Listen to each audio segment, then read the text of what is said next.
Hello, so I'm Daniel, and today I'm going to discuss what I like about Korea. So let's get started. I just want to comment on this series called Puka, and yes, when I was 12 years old, it was one of my favorite series, and my favorite character was Garu because he was the strong man in the relationship. Although they didn't have an official relationship, it was very funny to see the love dynamics playing out in the overall show. And I was quite surprised when I learned the series was from Korea, but after all, well, I was very interested in learning more about the culture and language that I started watching other series and TV shows, including, you know, The Flower of Evil, which is a very interesting story, and I recommend, anyone who is, you know, interested in learning about the culture to start digging a little bit more about the some plots and involving characters that while they experience some trouble and trauma, it's very unique in the way the plot of you know uh, develops and the way the characters talk. And in my experience I can say that another series is a taxi driver that basically tells a story of a taxi driver that who actually had a very difficult time going through the through a very difficult time in Korea because there were mobilizations and people wanted to protest against the government for for achieving democracy. They and it tells the plot of the taxi driver who joined a rebellion, a teenage rebellion, and then they started their journey to combat forces and restart democracy again. And I honestly recommend the series for anyone who is interested in learning more about Korean culture and history. And okay, on the other hand, I just want to mention that, well, one of another interesting thing about Korea is, the manga industry, and I just want to say it's growing pretty fast. And one of those examples includes the Great Gatsby. I don't know if you have read about this story before, but I really recommend all of you who are interested in the culture to learn, to read a bit more about the story, the story and characters and plot.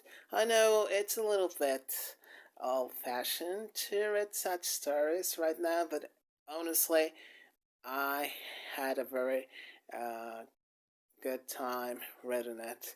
And then we go to the next part uh, of Korea, which involves, of course, movies.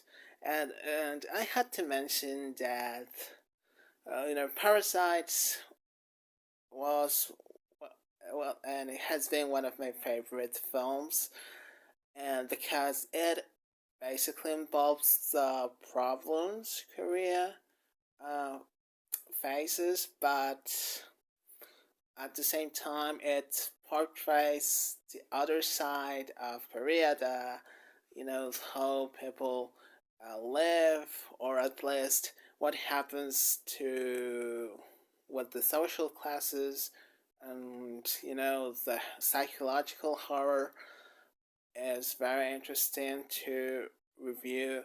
And of course, another element I liked uh, about it was the fact that, well, it tells uh, another side of Korea, and this way it's a little bit more, you know, more sensible, because it tells how, you know, how lower income families struggle to make ends meet, and how they need to survive in society.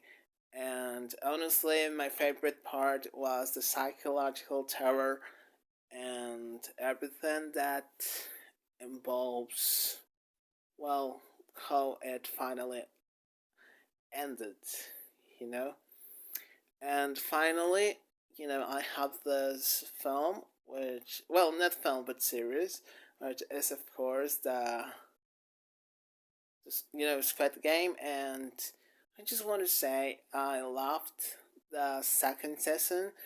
I think it was a bit better than the first part, and honestly, there's a lot of there's a lot to say about the overall series, but I will just highlight my favorite parts, which basically involve the the plot, and what, and how people started to join the game to basically earn money.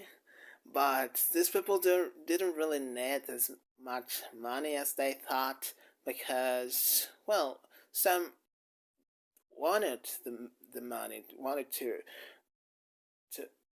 to win the prize, but some of them were selfish and sacrificed lives in exchange for greater for a greater quantity.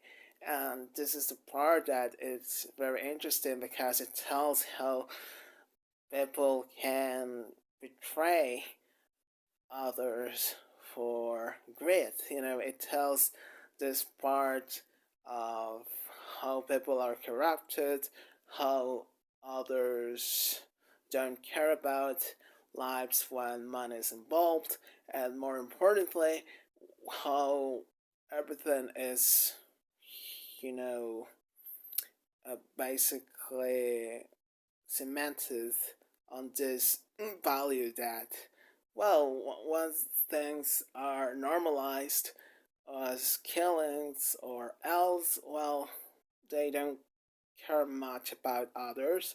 They will keep, you know, betting, gambling and everything until they lose. And this is an addiction, of course. And, and how the sense of justice prevails with the main character, and how the organization keeps recruiting more people into the game, and what needs to be stopped. And the second part basically that follows the story of the same detective, and entertains the idea of how to stop the organization. But, well, it left us on a cliffhanger, and honestly, we don't really know what will happen next in the final part. So I'm really looking forward to watch the conclusion of it. So okay, so that this was all for today. Have a nice time, and see you in the next video.